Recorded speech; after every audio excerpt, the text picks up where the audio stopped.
Hi everybody, I'm BookTube. 3 videos in one day. Guess what? We're doing it. But I wanted to do a response video to both Mercy's and Steve's video about Mercy's bookish musings was about falling out of love with reading, question mark, clickbait thing. And Steve's was, are you falling out of love with reading, or are you falling out of love with falling out of love with reading, or falling out with Goodreads? And I want to talk about both of those things and introduce a third scenario here. We have all been there when you read a bunch of really good books and then every book you pick up is shit. And it's really, really painful when that happens. And if you have to DNF a book, DNF a book. Like, don't force yourself through reading something that's shit if it's gonna, like, take its toll on you personally. Some people out there could read books that are absolute garbage or books that they absolutely hate and have fun doing it. But other people, like me, for instance, if I'm reading a book I don't like, it, like, hurts my soul. Okay, so there's that. The other thing is, I guess I'll talk about Goodreads at the end, but one thing that I think is happening that I see and I've been noticing since I've been on BookTube. Now, don't give me any shit, people. Okay, I'm just talking here. We're having a conversation. I think one reason why there are a lot of booktubers who, like, come and go or fall off or don't really like reading much anymore, or whatever the case may be, I think a lot of it might be the fact that a lot of booktubers are reading books that are almost like cookie cutter books, i.e., like certain types of books from the young adult genre, that it's like the same fucking story in every book. Now, this coming from the guy who's reading a ton of Edgar Rice Burroughs right now and loves hard-boiled detective stories. Don't get me wrong. Reading something that has a similar feel that makes you feel like you're home, is important. And then hopefully each one you read has a different take or a different twist or interesting characters or something that makes you enjoy each book. Because, like, the Edgar Rice Burroughs stuff I'm reading, it's like, here's a dude, he meets a chick, the chick gets kidnapped, he's got to save her, he saves her, she gets kidnapped again, and then he has to save her again. It's like, spoiler alert, I just told you every Edgar Rice Burroughs story. But each one that I've been reading has been completely different. And it's great when that's the case. But when you have, like, let's say 500 authors who read Harry Potter and then all they want to do is write the next Harry Potter, you're going to have 500 books that could possibly be very close to the exact same thing. And this is true in every genre, but with young adult is kind of new. It's kind of a, like, as far as literature goes, it's a relatively new thing. And when the big, like, books that come out of that are Harry Potter and Twilight, like, what's going to happen, But again, I will say, I read genres that are blatantly the same shit over and over again for the most part. But that doesn't bother me. But I think it might bother some people. Now, this is because I'm older and I could throw out my knowledge and advice. I think that because a lot of the people I've watched that say things like this will start off with, now, this book I loved when I was 16, but now that I'm 24, I want to blow my fucking brains out. So, like, there's this trap that you fall into, especially if you've been on BookTube for a long time, that as you get more subscribers and you get to be more of a legit fucking thing, companies that publish these books are going to want to send you arcs so you could tell your viewers how amazing these videos are or these books are. And then you get, like, bound with all of these shitty books that you probably did like when you started your channel back when you had 200 subscribers, but now that you have 10,000 subscribers, it's kind of like, oh crap, I have to read every new book that's a ripoff of the Hunger Games today. How am I gonna fucking do this? So there's that. And I think that might be one of the reasons, because I haven't been doing BookTube for very long. I've been doing it since May. And in the time that I've been doing BookTube, there's been not a ton, but I would say a handful of booktubers that I've been watching stop their channel. So it happens, and that's legit. There are a couple who have just recently come back, which I'm very excited about. So maybe I'll do a video about booktubers that you should be watching, because of course I could read your mind and know these things. But the Goodreads thing. Now, Goodreads is owned by Amazon. Amazon has basically made giving star ratings almost a currency in this world, okay?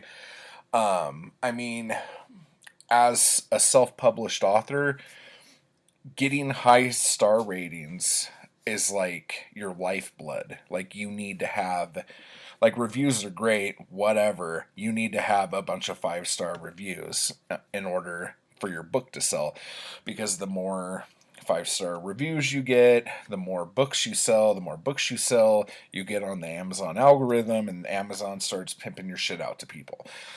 So, that being said, I don't use star ratings when I shop on Amazon.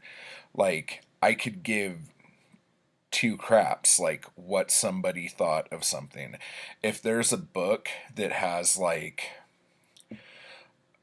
a girl in a bikini holding a machine gun with, like, a dinosaur behind her riding a skateboard, it could be called Abe Lincoln's America, and I'm going to buy that book, because that's the kind of guy I am.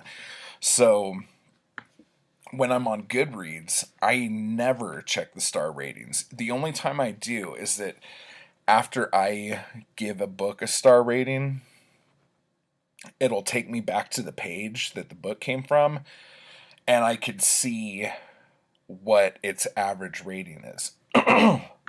But that doesn't help me or stop me from doing anything, because I had already rated the book. Now, my Goodreads page, I think I've written like 2 actual reviews on it. And my Goodreads page is not for anyone but me.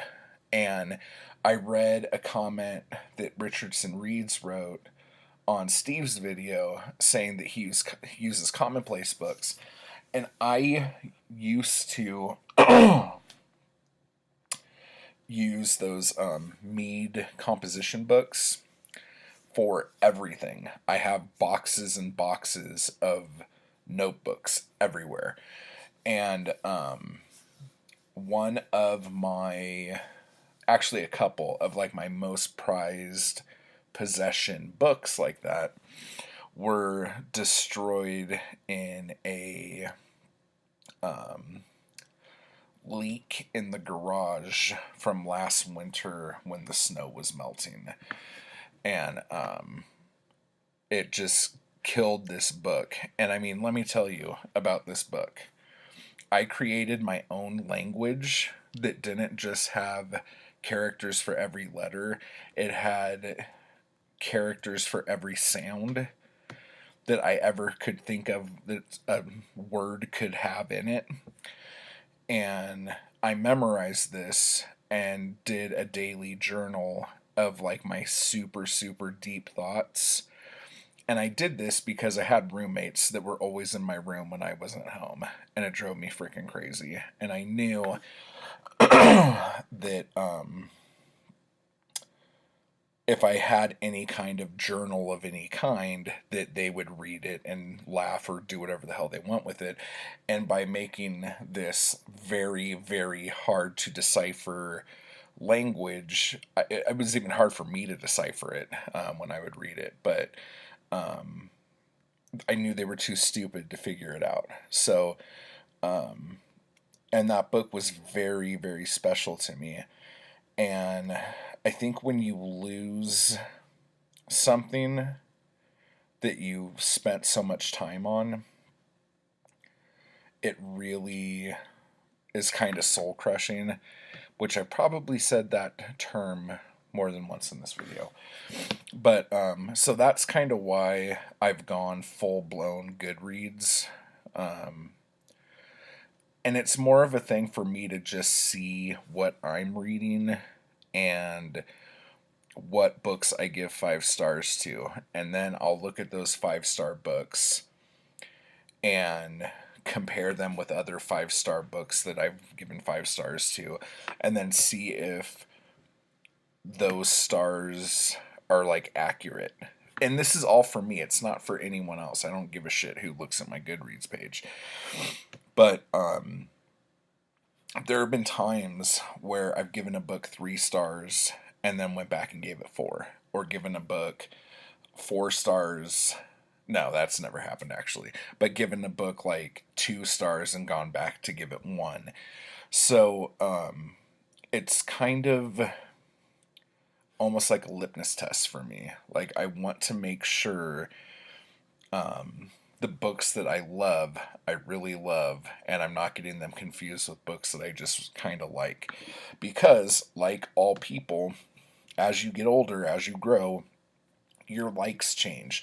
So much stuff that I liked when I was in high school. I loved Lord of the Rings and The Hobbit when I was in high school. Now, I don't think you could pay me to read those books. Is it because I read them so many times? Quite possibly. It's also because I don't give a shit anymore. So that's just how I feel. Now watch, next year I'm going to go, oh my god, I want to reread Lord of the Rings. And all this other shit. So, I don't know. Because, like, I still love Breakfast of Champions. And that's been, like, my favorite book since I was 18. So,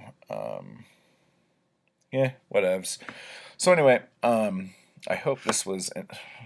I don't know what I hope this was. Oh my gosh, I'm choking. But sorry. If you haven't checked out Mercy's channel, you totally should. Some of the other comments I've seen, I was going to end the video now, but now I've decided not to. Some of the comments I saw on Steve's videos were really good, and really well thought out. There's a ton on there already. There was someone named Southern Biscuits. He wrote a really long comment that was very well put, and it kind of goes into that whole. Now, I'm not saying this is what he said, but this is what I was thinking as I was reading, or what his comment made me think of in a like as I reflected on what it said. It made me think about the people who talk about like the elitist groups on BookTube, or the elitist BookTube reviewers. And the term elitist, I'm getting really fucking annoyed with. It's being thrown around a lot, and so is fascist. That's getting thrown around a lot. There's some words that I wish could just be like deleted from language sometimes, because they just get used way too much. But anyway, what I'm trying to say is that people have different tastes and different likes. The main reason why I started this BookTube channel is because I couldn't find a BookTube channel that was doing the books that I wanted to do. Like, I would find one every once in a while, but for the most part, what did Ben Sanders say about me? It's my channel's the best BookTube channel for books you're never gonna read in your life, or something like that. Thanks, Ben. I think that's a great apropos description of this channel. But it's, I don't know, I'm trying to get back to Mercy. So Mercy, from the cover, like looking, like if I'm judging a book by a cover, Mercy's Bookish Musings would be a channel that I would never, ever, ever, ever watch, because it feels like